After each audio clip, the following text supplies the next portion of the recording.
Hello students. तो आज के लेक्चर में हम लोग क्या करते हैं बेटा, लास्ट में हम लोगों ने मॉलिक्यूलरिटी के बारे में बात कर ली थी। मॉलिक्यूलरिटी और रिएक्शन का मैकेनिज्म जो होता है, क्योंकि उसके बेसिस पर हम लोग क्या बता सकते हैं, रिएक्शन का ऑर्डर बता सकते हैं, है ना।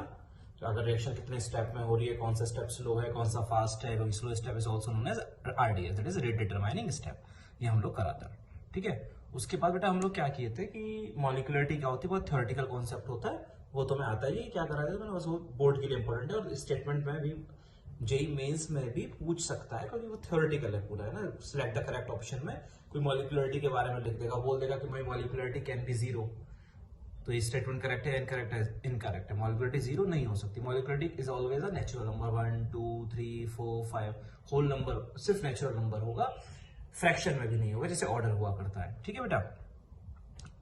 हम लोग बिना कुछ देरी के आगे बढ़ते हैं हम लोग, क्योंकि ये चैप्टर है हमारा, बस वो लास्ट ही बिल्कुल एंड में चल रहा है अपने, है ना। तो थोड़ी देर मतलब 2-3 लेक्चर्स के बाद ही ये चैप्टर हम लोग क्या कर देंगे, खत्म कर देंगे, ठीक है। ओके, फिर हम लोग नया चैप्टर स्टार्ट करेंगे, that is metallurgy of inorganic chemistry. एक इनऑर्गेनिक केमिस्ट्री का हम लोग एक चैप्टर स्टार्ट करेंगे, मेटलर्जी। बहुत इंपॉर्टेंट चैप्टर है और बहुत आसान भी है। तुम्हारा काम सिर्फ उस चैप्टर को याद, मैं समझाऊंगा और तुम्हारा काम होगा सिर्फ याद करना, ठीक है। कोई न्यूमेरिकल कुछ नहीं, इनऑर्गेनिक का चैप्टर है, बहुत आसान सा चैप्टर है, आसानी से याद भी हो जाएगा, ठीक है। अब तुम्हारे पास इतना सारा टाइम है, तुम बड़े आराम से उस चैप्टर को क्या कर सकते हो, याद कर सकते हो, क्योंकि बोर्ड्स के लिए भी और कॉम्पिटिशन्स के लिए भी बहुत इंपॉर्टेंट है। एडवांस के अंदर भी कभी कभी तो 3 क्वेश्चन का एक पैराग्राफ भी आ चुका है, 10 नंबर का पूरा एक सवाल भी आ चुका है, 10 नंबर के 3 सवाल भी आ चुके हैं, ठीक है। तो ध्यान रखना, हम लोग करते हैं आगे बढ़ते बेटा इस चैप्टर में। अगला टॉपिक मैंने लिखा है बेटा, effect of temperature on rate of reaction. अब बेटा मैं सब कुछ करा चुका हूँ, ऑर्डर क्या होता है, ऑर्डर कितने अलग अलग रिएक्शन कितने तरह की होती है, ऑर्डर निकालते कैसे हैं, फर्स्ट ऑर्डर के लिए अलग अलग केसेस बना चुका हूँ, है ना। ऑर्डर एक्सपेरिमेंटल क्वांटिटी तरीके क्या होंगे उसे फाइंड आउट करने के, मॉलिक्यूलरिटी क्या होती है। अब हम बात करेंगे रेट किन पर डिपेंड करती है। एक तो रेट डिपेंड कर रही थी किस पर, कंसंट्रेशन पर। उसके लिए मैंने रेट लॉ लिखा दिया था। रेट लॉ तो मैं आता ही है कि भाई रिएक्शन जो है वो किस पर डिपेंड कर रही है, कंसंट्रेशन पर डिपेंड कर रही है। Rate is directly proportional to the concentration of the reactant which raise to the power some constant which may और may not be equal to stoichiometric coefficient. ये मेरा रेट लॉ होता है जो बोर्ड में लिखने में काम आएगा, ध्यान रखना, ठीक है बेटा। उसके बाद हम लोग क्या करेंगे, उसके बाद रेट क्या सिर्फ कंसंट्रेशन पे ही डिपेंड करती है या कोई और फैक्टर होगा जिस पर रेट डिपेंड करेगी। तो दूसरा फैक्टर होता है बेटा टेम्परेचर। टेम्परेचर के ऊपर भी रेट डिपेंड करती है, और कैसे करती है वो मैं लिखा रहा हूं। तो मैं लिखा है rate of reaction always increases with increase in temperature due to following 2 factors. ध्यान रखना हमेशा बेटा, रिएक्शन का जो रेट होता है वो हमेशा बढ़ता ही है टेम्परेचर बढ़ाने के साथ साथ। जैसे बहुत इंपॉर्टेंट बात बोल रहा हूं बेटा ये बहुत, क्योंकि इस अब ये जो पार्ट हम पढ़ रहे हैं इससे न्यूमेरिकल बहुत कम आते हैं, थ्योरेटिकल पोर्शन बहुत ज्यादा आता है। तो थ्योरेटिकल पोर्शन में पूरा पढ़ा रहा हूँ, कंसेप्चुअल बेस्ड क्वेश्चंस आते हैं, ठीक है। बस सिर्फ और सिर्फ समझने का है, न्यूमेरिकल्स इतने ज्यादा होंगे नहीं, होंगे भी तो बहुत ईजी होते हैं, कराऊंगा भी मैं, लेकिन बहुत आसानी से कर लेते हैं, लेकिन कंसेप्चुअल बहुत है, ठीक है, ध्यान रखना। तो मैं बोल रहा हूं कि जो रिएक्शन होती है उस रिएक्शन का रेट हमेशा बढ़ता है विद इंक्रीज इन टेम्परेचर। ध्यान रख लो, एक रिएक्शन के लिए, चाहे रिएक्शन कैसी भी हो, एंडोथर्मिक हो, एक्सोथर्मिक हो, कुछ भी हो, कोई फर्क नहीं पड़ता। मैं यहीं पर कॉन्सेप्ट क्लियर कर देता हूं, कुछ भी हो, एंडोथर्मिक, ये नहीं कि बोलोगे भाई एंडोथर्मिक के लिए घटेगी बढ़ेगी या एक्सोथर्मिक घटे बढ़ेगी, दोनों रिएक्शंस के लिए चाहे रिएक्शन कैसी भी हो, टेम्परेचर बढ़ाने से रेट बढ़ता ही है। टेम्परेचर बढ़ाने से रिएक्शन का रेट बढ़ता ही है, और वो क्यों बढ़ता है उसके 2 रीजंस का है, ठीक है। पहला रीजन ध्यान रख लोगे, पहली बात तो क्या कि रिएक्शन का जो रेट होता है वो टेम्परेचर बढ़ाने से बढ़ता ही है, टेम्परेचर बढ़ाने से रेट बढ़ेगा ही, ठीक है। क्यों बढ़ेगा, पहला factor due to increase in collision frequency, ठीक है। बेटा एक बात मैं बताना चाह रहा हूं, अभी जब ये जो टॉपिक हो जाएगा हमारा, उसके बाद एक लास्ट इसका एक टॉपिक और आएगा, कॉलिजन थ्योरी, ठीक है। मैं उसको थोड़ा सा लिटिल बिट आइडिया दे रहा हूं, मैं बार बार इस चीज को बोलूंगा। कॉलिजन थ्योरी में क्या होता क्या है बेटा, रिएक्टेंट के मॉलिक्यूल्स जब प्रोडक्ट बनाते हैं, रिएक्टेंट के मॉलिक्यूल से जब प्रोडक्ट बनता है, तो रिएक्टेंट के, ऐसे तो है नहीं कि भाई तुमने किसी कंटेनर में रिएक्टेंट के मॉलिक्यूल्स को डाल दिया और प्रोडक्ट अपने आप बन जाएगा, कुछ हुआ ही नहीं उसके अंदर। माइक्रोस्कोपिक लेवल पर हम लोग अगर देखें हैं तो कुछ अंदर हुआ होगा या नहीं हुआ, ऑब्वियसली हुआ ही होगा। होता क्या है उसके अंदर, रिएक्टेंट के मॉलिक्यूल्स जो होते हैं वो आपस में टकराते रहते हैं, कोलिजन्स करते रहते हैं, ठीक है। और जैसे जैसे वो कोलिजन करेंगे, कोलिजन करने के बाद ही क्या बनता है, कोलिजन करने की वजह से ही क्या बन पाते हैं, प्रोडक्ट बन पाते हैं, ठीक है। अब जितना ज्यादा मॉलिक्यूल्स एक दूसरे से टकराएंगे, अगर मॉलिक्यूल टकराएंगे ही नहीं तो प्रोडक्ट बनेगा ही नहीं। इसका मतलब जितने ज्यादा टकराएंगे प्रोडक्ट उतना ही ज्यादा बनेगा।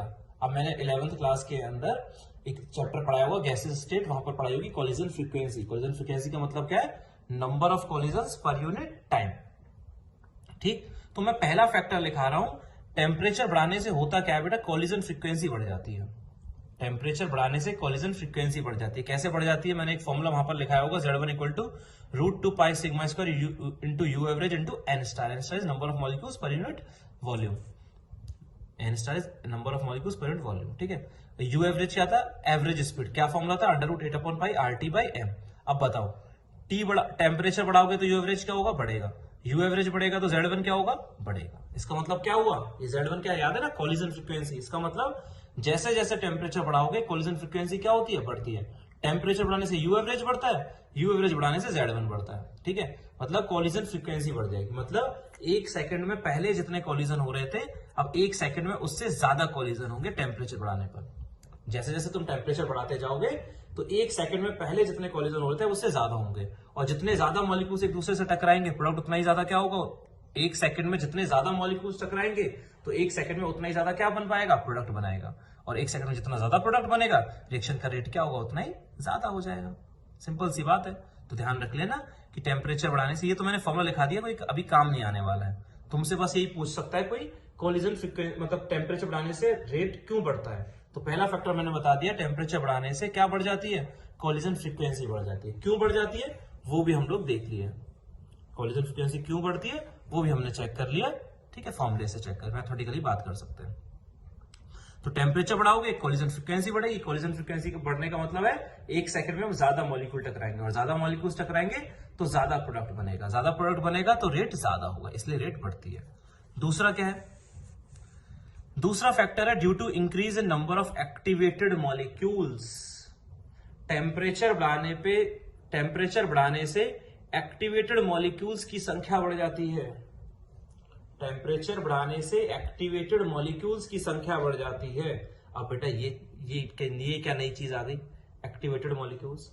टेम्परेचर बढ़ाने से एक्टिवेटेड मॉलिक्यूल्स बढ़ जाते हैं, इसका मतलब क्या है? टेम्परेचर बढ़ाने से एक्टिवेटेड मॉलिक्यूल्स बढ़ते हैं, इसका मीनिंग क्या है? एक्टिवेटेड मॉलिक्यूल्स क्या होता है पहले तो ये देख लेते हैं। मैंने लिखा है मॉलिक्यूल्स हैविंग एनर्जी इक्वल और greater than activation energy are known as activated molecules. अब एक नई चीज और आ गई यार, एक्टिवेशन एनर्जी। ठीक है, मैं बताता हूं, रुक जाओ, पूरा समझाते हैं। मॉलिक्यूल्स हैविंग एनर्जी इक्वल और greater than activation energy are known as activated molecules. होता क्या है बेटा? जब अभी मैं पढ़ाऊंगा कोलिजन थ्योरी में, इसको वापस लिखाऊंगा मैं। अभी इनके सब के बारे में एक्टिवेशन एनर्जी क्या होता है मैंने लिखा है नहीं, मैं बाद में बिल्कुल लेक्चर के लास्ट में या कल नेक्स्ट लेक्चर में पढ़ाऊंगा उसको। ठीक है, तो होता क्या है बेटा? ये सारी बातें जो मैं अभी बोल रहा हूँ ना, ये सारी बातें तो मैं बाद में लिखाऊंगा भी मैं। तुम सोचो यार सिर्फ बोल दिया है, लिखेगा ये, हम इसको प्रॉपरली नोट्स ही बनाएंगे इसका। अभी सिर्फ समझा देता हूँ मतलब क्या होता है। होता क्या है बेटा? मैंने अभी बोला था प्रोडक्ट्स अपने आप नहीं बनते हैं। होता क्या है? रिएक्टेंट के मॉलिक्यूल्स आपस में टकराते हैं। ठीक है, अरे बेटा लेकिन वहां हम लोग पढ़ेंगे कि जब रिएक्टेंट के मॉलिक्यूल्स आपस में टकराते हैं ना, तो हो सकता है कि हर मॉलिक्यूल के टकराने से प्रोडक्ट ना बने। भाई दो मॉलिक्यूल टकराए और टकराने से प्रोडक्ट बने ऐसा जरूरी नहीं है। ठीक है, सिर्फ उन्हीं मॉलिक्यूल्स के टकराने से प्रोडक्ट बनेगा जिनके पास एनर्जी इतनी ज्यादा होगी जितनी चाहिए। मतलब होता क्या है बेटा? एनर्जी जो है उन मॉलिक्यूल्स के पास, जब वो मॉलिक्यूल एक दूसरे से टकराए तो उन मॉलिक्यूल्स के पास सफिशिएंट एनर्जी होनी चाहिए। अगर उतनी एनर्जी नहीं है, मान लिया जब दो रिएक्टेंट के मॉलिक्यूल्स को टकरा रहा है, मतलब ए और बी से मिलकर सी बन रहा है, तो ए और बी के पास मान लिया टोटल 100 किलो जूल एनर्जी होनी चाहिए। जब दोनों के पास 100 किलो जूल एनर्जी होगी और वो टकराएंगे तो ही प्रोडक्ट बन सकता है। मैंने एक डाटा बोल दिया ऐसे है ना। अगर इन दोनों के पास एनर्जी 100 किलो जूल है तो प्रोडक्ट बनेगा, वरना नहीं बनेगा। ठीक, अब मान लिया उन मॉलिक्यूल्स के पास एनर्जी सिर्फ कितनी है? 80 किलो जूल ही है। उन मॉलिक्यूल्स के पास कितनी एनर्जी है? 80 किलो जूल। और चाहिए कितनी थी? मॉलिक्यूल्स के पास एनर्जी होनी चाहिए थी 100 किलो जूल। अगर इतनी एनर्जेटिक पार्टिकल्स होंगे, अगर इतने एनर्जेटिक पार्टिकल होंगे तभी प्रोडक्ट बनेगा, वरना नहीं बनेगा। मतलब 100 किलो जूल एनर्जेटिक पार्टिकल होने चाहिए, लेकिन उनके पास एनर्जी सिर्फ कितनी है? 80। तो क्या प्रोडक्ट बन पाएगा? नहीं बन पाएगा। ठीक है, तो हमें क्या करना पड़ेगा? बाहर से 20 किलो जूल एनर्जी और देनी पड़ेगी। हमें क्या करना पड़ेगा? 20 किलो जूल एनर्जी बाहर से और देनी पड़ेगी। क्यों? क्योंकि थी उनके पास सिर्फ कितनी 80 और होनी कितनी चाहिए प्रोडक्ट बनने के लिए 100, तुम्हें इनको 20 और देनी पड़ेगी। तो जो हमने जो एक्स्ट्रा एनर्जी दी है उसी एनर्जी को क्या बोलते हैं हम लोग? एक्टिवेशन एनर्जी बोलते हैं। कितनी बोलते हैं? क्या बोलते हैं? Activation energy. उस एनर्जी को बोलते हैं एक्टिवेशन एनर्जी। वापस बता रहा हूं, मॉलिक्यूल्स के पास एनर्जी है सिर्फ 80, प्रोडक्ट बनाने के लिए वो मॉलिक्यूल्स जो बहुत एनर्जेटिक होने चाहिए उनके पास एनर्जी कम से कम 100 किलो जूल होनी चाहिए और है सिर्फ कितनी 80, तो हमें 20 एक्स्ट्रा देनी पड़ेगी। तो जो एक्स्ट्रा दी है बाहर से उस एनर्जी को क्या कहा जाता है? एक्टिवेशन एनर्जी कहा जाता है। ठीक है, और जिन मॉलिक्यूल्स के पास इतनी एनर्जी आ गई है, अब तुम क्या करोगे? उसको हीट करोगे। तुम क्या करोगे? उसे हीट करते जाओगे। हीट करते जाओगे तो मॉलिक्यूल्स की एनर्जी क्या होती जाएगी? बढ़ती चली जाएगी। तो जिन मॉलिक्यूल्स के पास एनर्जी इतनी आ चुकी है उन मॉलिक्यूल्स को क्या कहते हैं? एक्टिवेटेड मॉलिक्यूल्स कहते हैं। एक्टिवेटेड मॉलिक्यूल्स वो मॉलिक्यूल्स है जो क्या बना पाएंगे? प्रोडक्ट बना पाएंगे। मतलब हर मॉलिक्यूल क्या नहीं बना सकता? प्रोडक्ट नहीं बना सकता। क्योंकि बेटा कुछ मॉलिक्यूल्स के पास क्या होगा? एनर्जी कम होगी, कुछ मॉलिक्यूल्स के पास क्या होगा? एनर्जी ज्यादा होगी। मान लिया कुछ के पास तो सिर्फ कितनी है? 20 किलो जूल ही है, चाहिए थी 100, तो वो एक्टिवेटेड मॉलिक्यूल्स है क्या? नहीं है। जिनके पास 100 हो गई उन मॉलिक्यूल्स को क्या कहेंगे हम लोग? उनको कहेंगे एक्टिवेटेड मॉलिक्यूल्स। उन्हें क्या कहेंगे? एक्टिवेटेड मॉलिक्यूल्स कहेंगे। मतलब ये मॉलिक्यूल्स एक्टिवेटेड है, मतलब ये मॉलिक्यूल्स एक्टिव है क्या बनाने के लिए? प्रोडक्ट बनाने के लिए। ठीक है, तो जो मॉलिक्यूल्स, अभी तो सिर्फ इतना सा समझो, जो मॉलिक्यूल्स क्या बना सकते हैं? प्रोडक्ट बना सकते हैं, उन मॉलिक्यूल्स को क्या कहते हैं? एक्टिवेटेड मॉलिक्यूल्स कहते हैं। अच्छा, हर मॉलिक्यूल क्यों नहीं बना सकता प्रोडक्ट? वो इसलिए नहीं बना सकता क्योंकि हर मॉलिक्यूल के पास सफिशिएंट अमाउंट ऑफ एनर्जी नहीं होगी। जिनके पास नहीं होगी उन्हें हम बाहर से देंगे, और जो बाहर से एनर्जी देंगे उसे क्या बोलते हैं हम लोग? एक्टिवेशन एनर्जी बोलते हैं। क्या बोलते हैं? Activation energy. तो जिन मॉलिक्यूल्स के पास एनर्जी उतनी एनर्जी होती है या उससे ज्यादा होती है उन मॉलिक्यूल्स को क्या बोलते हैं? Activated molecules. ये वो मॉलिक्यूल्स हैं जो प्रोडक्ट बना सकते हैं। ठीक है, होगा क्या? जैसे ही तुम टेम्परेचर बढ़ाओगे, अब ये सोचो, मान लिया शुरुआत में जब टेम्परेचर 300 केल्विन था तो सिर्फ 10 एक्टिवेटेड मॉलिक्यूल्स थे। जब टेम्परेचर कितना था? 300 केल्विन, तो सिर्फ 10 एक्टिवेटेड मॉलिक्यूल्स थे। ठीक है, मतलब 10 मॉलिक्यूल ही ऐसे थे जो क्या बना पाएंगे? सिर्फ प्रोडक्ट बना पाएंगे। मतलब 10 मॉलिक्यूल के पास ही इतनी एनर्जी है जो क्या जिससे क्या बनाया जा सकता है? प्रोडक्ट बनाया जा सकता है। अब तुम क्या करोगे? तुम हीट करोगे, तुम टेम्परेचर बढ़ाओगे। तो टेम्परेचर बढ़ाओगे तो हर मॉलिक्यूल की एनर्जी अपने आप क्या होती जाएगी भाई? काइनेटिक एनर्जी क्या होती है? 3/2 nRT होती है। जैसे जैसे टेम्परेचर बढ़ेगा हर मॉलिक्यूल की एनर्जी क्या हो जाएगी? बढ़ती जाएगी। तो जब हर मॉलिक्यूल की एनर्जी बढ़ती जाएगी तो कुछ एक्टिवेटेड मॉलिक्यूल्स और बढ़ जाएंगे, नहीं बढ़ जाएंगे? मान लिया किसी होनी चाहिए थी सबकी कितनी 100, कुछ मॉलिक्यूल्स 90 पे अटके हुए हैं। 300 केल्विन पर कुछ मॉलिक्यूल्स कितने पे अटके हुए हैं? 90 किलो जूल पर ही अटके हुए हैं। लेकिन जैसे ही तुम क्या करोगे? जैसे ही तुम 300 केल्विन से मान लिया तुमने टेम्परेचर कर दिया 400 केल्विन, तो जिनके पास एनर्जी 90 किलो जूल थी उनकी भी तो एनर्जी बढ़ेगी, और उनकी एनर्जी मान लिया अगर कहां पहुंच गई? 100 किलो जूल एनर्जी पहुंच गई, तो वो मॉलिक्यूल्स भी कैसे हो गए बेटा? एक्टिवेटेड हो गए ना भाई। जिनके पास एनर्जी 90 किलो जूल थी, तुमने हीट करा तो उनकी एनर्जी भी कितनी हो सकती है? 100 किलो जूल हो सकती है। तो वो मॉलिक्यूल्स भी कैसे हो गए? एक्टिवेटेड हो गए।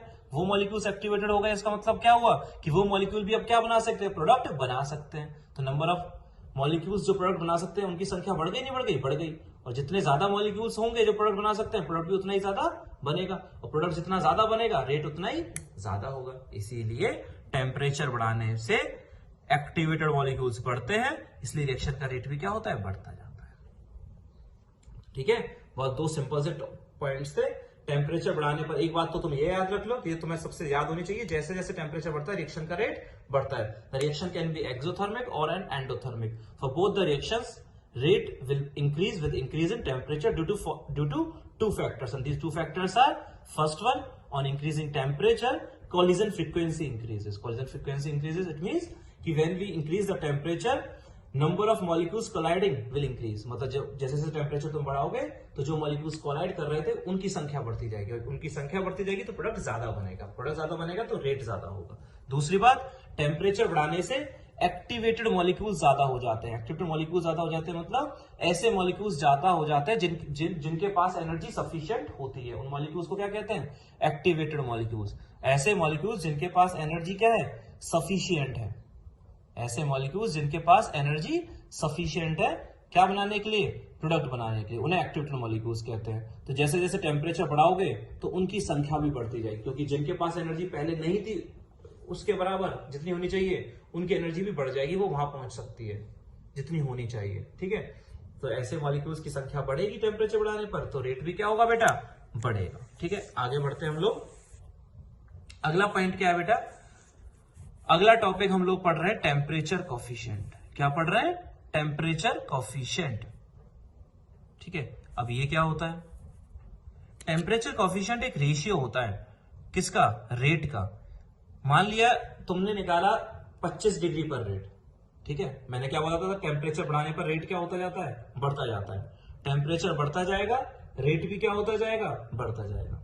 जैसे जैसे टेम्परेचर बढ़ेगा रेट भी क्या होगा, बढ़ेगा, ध्यान रखना।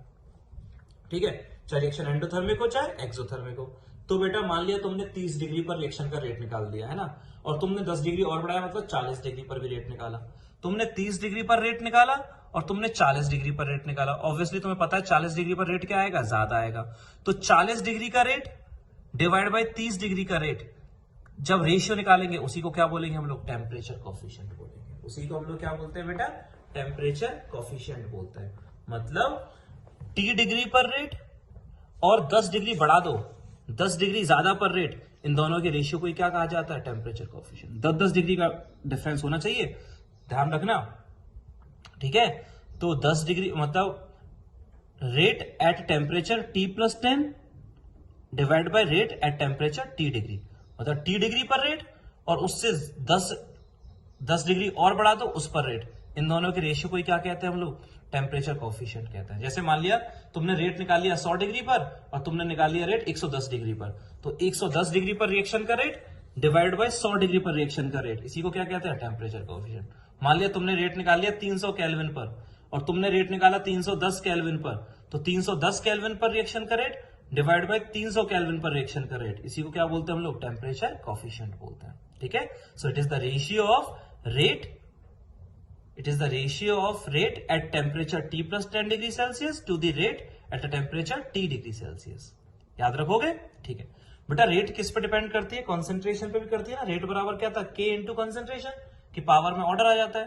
तो जो रेट का रेशियो होगा वही किसका रेशियो होगा बेटा, रेट कांस्टेंट का रेशियो होगा, क्योंकि बेटा रेट बराबर K into concentration of reactant की पावर में क्या आ जाता है, ऑर्डर आ जाता है।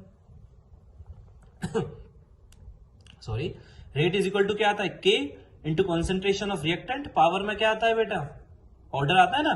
तो जैसे जैसे मतलब अब बताओ, जो रेशियो रेट का होगा वही रेशियो तो किसका होगा, K का होगा। क्यों, क्योंकि टेम्परेचर बढ़ाने से कॉन्सेंट्रेशन पे तो कोई फर्क नहीं पड़ेगा। कॉन्सेंट्रेशन हम क्या लेके चलेंगे भाई, भैया कॉन्सेंट्रेशन ना तो मोल्स पे किसी पे फर्क पड़ना है और ना ही वॉल्यूम पे। वॉल्यूम क्या मान के चलते हैं हम लोग, कांस्टेंट मानते चलते हैं रिएक्शन जब होती है, ऑर्डर भी नहीं बदलता है। तो जो रेट का वेरिएशन होगा वही किसका वेरिएशन होगा, रेट कांस्टेंट का वेरिएशन होगा। तो मैंने K at T+10 degree Celsius upon K at T degree Celsius ये भी लिख दिया। इसी को क्या बोलते हैं हम लोग, टेम्परेचर कोफिशिएंट बोलते हैं। याद कर लोगे बेटा। ठीक है, तो T+10 डिग्री पर रिएक्शन का rate divide by T degree पर रिएक्शन का रेट, या दूसरी तरीके से बोले T+10 डिग्री पर rate constant upon T degree पर रेट कांस्टेंट। इस रेशियो को क्या कहते हैं हम लोग, रेट टेम्परेचर कॉफिशिएंट कहते हैं इसको हम लोग, समझ जाओगे। जो रेट में रेशियो आएगा, जो रेट में रेशियो आएगा वही किस में रेशियो आएगा, रेट कांस्टेंट में आएगा, ध्यान रखना। So it can also be defined as the rate constant of a reaction at T+10 degree Celsius to the rate constant of the reaction at T degree Celsius। ठीक है, ऐसा देखा गया है कि जब टेम्परेचर कॉफिशिएंट निकाला जाता है तो वो करीब 2 और 3 के बीच में लाई करता है। ऐसा देखा गया है कि टेम्परेचर कॉफिशिएंट जो होता है वो करीब किस किस के बीच में लाई करता है, 2 और 3 के बीच में लाई करता है मोस्टली। ऐसा नहीं है कि हमेशा ही, ये कोई फिक्स नहीं है बेटा। ठीक है, एनसीईआरटी कहता है कि जनरली रिएक्शन का जो टेम्परेचर कॉफिशिएंट होगा वो 2 और 3 के बीच में लाई करेगा। तुमसे कोई कहेगा कि भाई तुमने एक स्टेटमेंट दे दिया कि temperature coefficient of A reaction can B 1.7, एक रिएक्शन का टेम्परेचर कॉफिशिएंट 1.7 हो सकता है, ट्रू और फॉल्स, ऑब्वियसली ट्रू, ट्रू ही होगा, हो सकता है बेटा। टेम्परेचर कॉफिशिएंट तो रेशियो है ना, ये तो रेशियो कितना भी आ सकता है, लेकिन ज्यादातर केसेस में देखा गया है वो कितने के बीच में लाई करता है, 2 और 3 के बीच में लाई करता है। ठीक है, generally it lies between 2 and 3 generally. ठीक है, रूल नहीं है, हमेशा नहीं है, कब मोस्टली है। ठीक है, दूसरा पॉइंट क्या लिखा है मैंने, if nothing is specified then temperature coefficient is taken as 2। अगर कुछ नहीं लिखा है तो टेम्परेचर कॉफिशिएंट की वैल्यू 2 ली जाती है। क्वेश्चन में अगर कुछ नहीं दिया है और हमें जरूरत पड़ रही है टेम्परेचर कॉफिशिएंट की, हमें जरूरत पड़ रही है टेम्परेचर कॉफिशिएंट की और कुछ नहीं लिखा है, तो टेम्परेचर कॉफिशिएंट क्या लेते हैं बेटा, 2 लेते हैं। क्या लेते हैं, 2 लेते हैं। ध्यान रखना, कुछ नहीं है, कुछ स्पेसिफाई नहीं है, तो टेम्परेचर कॉफिशिएंट की वैल्यू 2 ली जाती है। ठीक है, 2 का मतलब क्या हुआ है बेटा, 2 का मतलब ये हुआ कि जैसे ही तुम 10 डिग्री टेम्परेचर बढ़ा दोगे रेट दुगना हो जाएगा। मतलब rate at T plus 10 degree upon rate at T degree, अगर 2 आ गया इसका मतलब क्या है कि जितना टेम्परेचर टी डिग्री पर था, जैसे ही तुम 10 डिग्री टेम्परेचर उसमें और बढ़ाओगे तो रेट दुगनी हो जाएगी। तो 10 डिग्री टेम्परेचर बढ़ाने पर रिएक्शन क्या हो जाएगी, दुगनी हो जाएगी। रिएक्शन का रेट दुगना हो जाएगा अगर टेम्परेचर कोएफिशिएंट क्या है, 2 है। तो अगर कुछ नहीं गिवन है तो 2 लिया जाता है। ठीक है बेटा, आगे हम लोग नेक्स्ट लेक्चर में पढ़ते हैं। Thank you.